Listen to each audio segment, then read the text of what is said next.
Masu sauraro assalamu alaikum wa rahmatullahi ta'ala wa barakatuh. Barkanmu da sake kasancewa da ku ta cikin shafin daga jaruman Kannywood. Shafin da ya saba kawo muku tattaunawa da jaruman fina-finai, marubuta, masu bada umarni, masu shirye shirin har ma da mawaka. Inda a wannan makon shafin namu yayo babban kamu. Assalamu alaikum wa rahmatullahi wa barakatuh.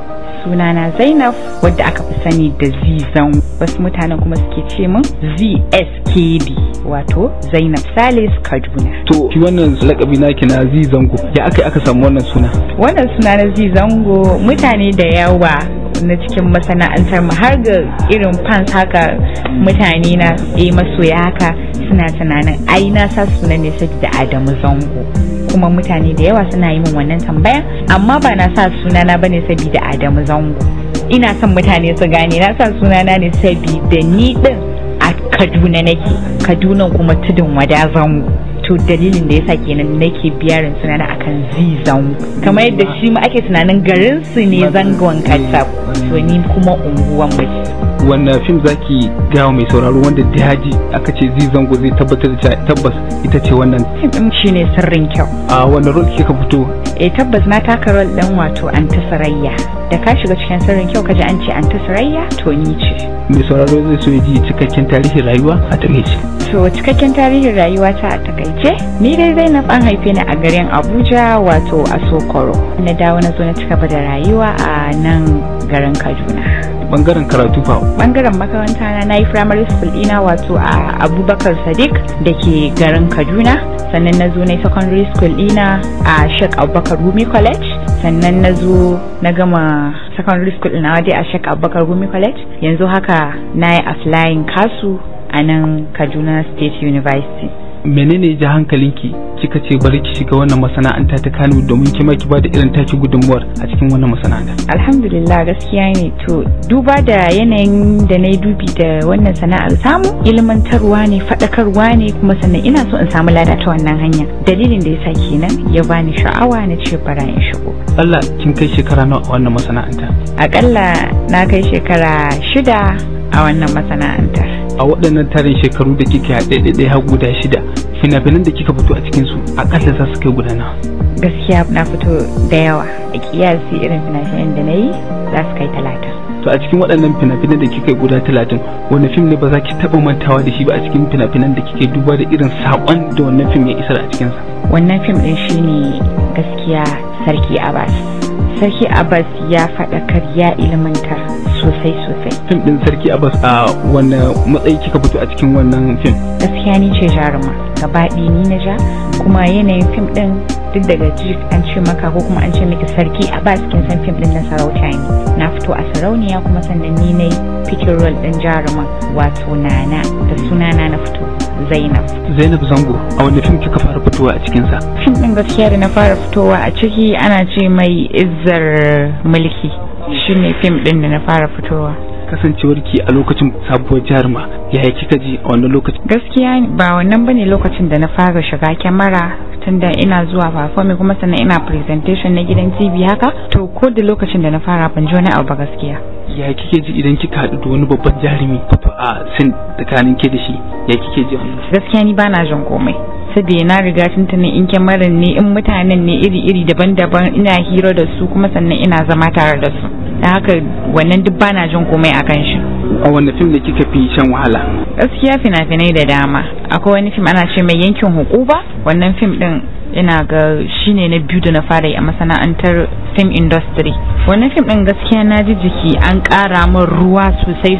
Akwai kuma wani fim da ake ce mai Farautar Rai, shi ma na sha wahala sosai. Sannan kuma muka zo da muka yi da Sarki Abbas, wannan shi ba a daɗe da yin shi ba, gaskiya shi ma na sha wahala sosai. Musamman wancan da kika ce kin sha wahala cikin sa, gudu aka ce ki? Gaskiya dukansu da gudu. Ina ga Farautar Rai ne kawai babu gudu a ciki. Shi kuma irin fim ne haka, Hausa fim amma kamar irin na horo fim haka. A cikin daji aka yi shi ne ko kuma a cikin gari? Kaga kaman shi wannan Farautar Rai din a cikin gari ne. Sarki Abbas a daji ne, irin rayuwar daji da rayuwar cikin gari haka. To da wani jarumi kika fi jin daɗin yin aiki da shi? Gaskiya kowane jarumi ina jin daɗin aiki da shi. Duk wanda aka haɗa da shi ina ƙoƙarin ga na bada abin da ya kamata, na bada abin da daraktan ya buƙata. kin san akwai yanayi da yake zuwa da director zai ce yana so ki kuka, to iyaye kike yin wannan kukan? Abu kaɗan zan tuna ya sa ni kuka. Na farko irin abubuwan ɗaya daga ciki da nake tunawa a yawan aka ce uwata ta rasu ko kuma ubana ya rasu ko kuma ɗaya daga cikin wani wanda nake ji da shi ya rasu, to wani hali zan tsinci kaina. To da na tuna wannan sai in fara kuka. Sannan kuma ni kaina din ma yaushe zan mutum, in na mutum ne zan je in tarar a kabarin. To abin da nake tunawa kenan sai ya sa ni kuka. Akwai yanayi da yake zuwa a ce misali an yi wannan ɗaukar mai yiwuwa ma da bayan sati ɗaya sai a ce ai wannan sadin da aka yi ya ƙone sai an dawo an sake. Yaya kike a ranki sai an dawo an sake? Gaskiya ina jin wani iri, especially in ma akwai wahala. Zan ta ganin kai anya zan iya koma, to ganin dai an riga dai an biya ni kuɗi na tantanin sai in ga to bai dace in masa haka ba tunda matsala aka samu. Wajen ɗaukar sin kuma da ke cewa zaki ga a ɗauki wannan a dawa, a ɗauki wannan a dawa, a ɗauki wannan, ya kike jin wahala ko kuma irin na gaji da sauransu? A'a gaskiya ni bana filin komai saboda na riga na san aikin ne kuma na yi ba ɗaya ba biyu ba yau na fara yi ba, don haka bana jin komai gaskiya saboda na san cewa dole ne za a zo a ɗauka.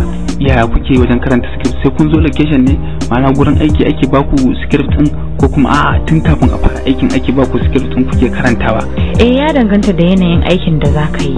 Akwai aikin da zaka ga kai ne zaka yi zama jaruman, to irin wannan aikin wanda suna baka script saboda ka duba script ma tun farkon lokacin da aka zo aka yi maka magana yau za mu yi aiki kaza, to a matsayin ki na jaruma ko kuma a matsayin ka na jarumi dole zaka tambaya cewa ina script domin san a wani mataki ya kamata in tsaya, kuma sannan wani irin role ne, dan ba kowane role gaskiya ni nake hawa ba. To wannan suna ba da script dole za a karanta kafin a je location din. Wasu kuma ya danganta in zaka je ne kai sin 7 10 haka ba sai sun baka script ba, sai ka je tukunna za su nuna maka abin da za ka yi. Wanne sin ko kuma ce fitowa kika fi sha'awar a ce kin yi? Gaskiya ni kowane fitowa guda ɗaya ne kawai, zuwa 2 ba zan iya fitowa ba. Irin sin ɗin da ake yi na karuwanci ko kuma ka ga 'yan mata suna shaye-shaye ko kuma ka ga club wani abu dai makamancin haka, shine kaɗai nake tunanin ba zan iya yi ba. Sabida duk da wasan Hausa ne mutane suna ɗaukan da gaske ne abin da ake yi. Kowane sin ina iya fito amma ban da wa'annan wanda na cire maka.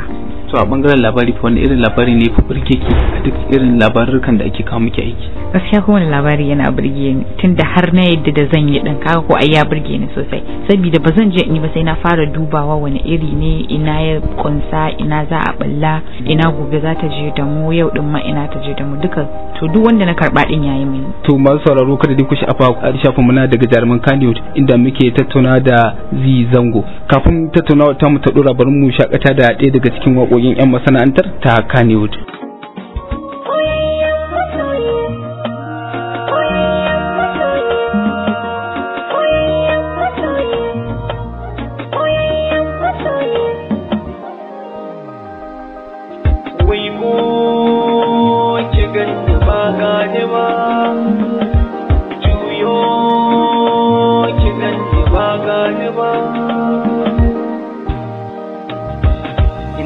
Tashi bacci muryan shi ne karin kumallo na, ba da aikin komai ganin shi ne abinci na, ko a aljanna ki za ki zama zafi na, mata burin ini su za su zo a bayana, ki kwasarauniya ce ki za ki zo a damana, ki kwasarauniya ce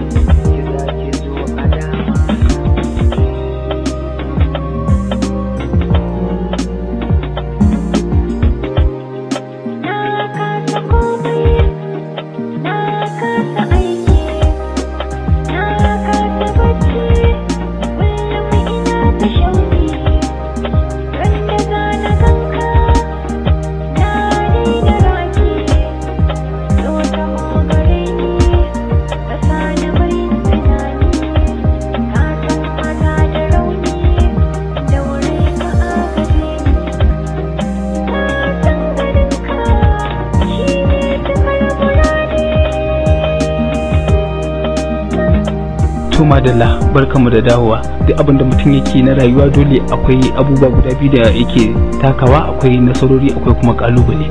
A cikin masana'antar Kano tun daga lokacin da kika fara haka yanzu, waɗanne irin kalubale zaki ce kin fuskanta ta tun farkon shigo yake wannan masana'anta kawai yanzu? Gaskiya ne, kada mun an ce dan adam tara yake bai cika 10 ba. Akwai kalubale kala-kala ne, akwai wa'inda zaka ga suna fuskantar challenges daga wurin iyayensu. To ni da tsakanin da Allah bangaren yan uwana ko kuma in ce maka iyaye na gaba ɗaya ban da wani problem da su gaba ɗayansu, ko kuma in ce irin yan uwa irin family haka yan uwan baba ko yan uwan mama duk ban da matsala da su, amma ka san akwai wanda zai nuna maka abu a fuska amma a zuciyarsa ba haka take ba. To a bangaren nasarori fa wanda irin nasarori zaki ce sanadiyar wannan masana'anta da kika shigo cikin ta kin samu nasarorin da ba za ki taɓa manta da su ba? Gaskiya ne, alhamdulillah nasarori na samu nasarori ba iyaka. A wannan masana'anta ne da na shigo na samu na sayi mota, na ci gaba da kokarin taimakawa iyayena duk da suna da shi ba ba su da shi ba, amma a matsayina ta ya wadda nake fita a matsayin naje nemo na kaina. Yanzu haka ina kokarin gina gida na ma fara. Daga ƙarshe wannan shawarwari zaki bai wa ƴan uwanki jarumai a wannan masana'anta musamman ma ku mata? Gaskiya ƴan uwa mata matasa irina a yi kokari a gyara, sannan kuma ko me za a dinga kokari ana bari iyaye suna sani, sannan kuma har su sa albarka. Wannan shine shawarata. Muna godiya Zee Zango, da fatan idan mun sake gaita ki cikin shirin namu za a ba mu lokaci a shigo cikin shirin. To insha Allah babu damuwa, ina muku fatan alkhairi, na gode. To masu sauraro duka anan zamu daga aya sai wani makon idan Allah ya kai mu. Ga masu son turo mana sakonni ko kuma shawarwari za su iya turo mana akan lambar waya kamar haka 081-8756-1555. Ni ne jagoranci tattaunawar Abubakar Said Suleiman nake cewa mu kasance cikin ƙoshin lafiya.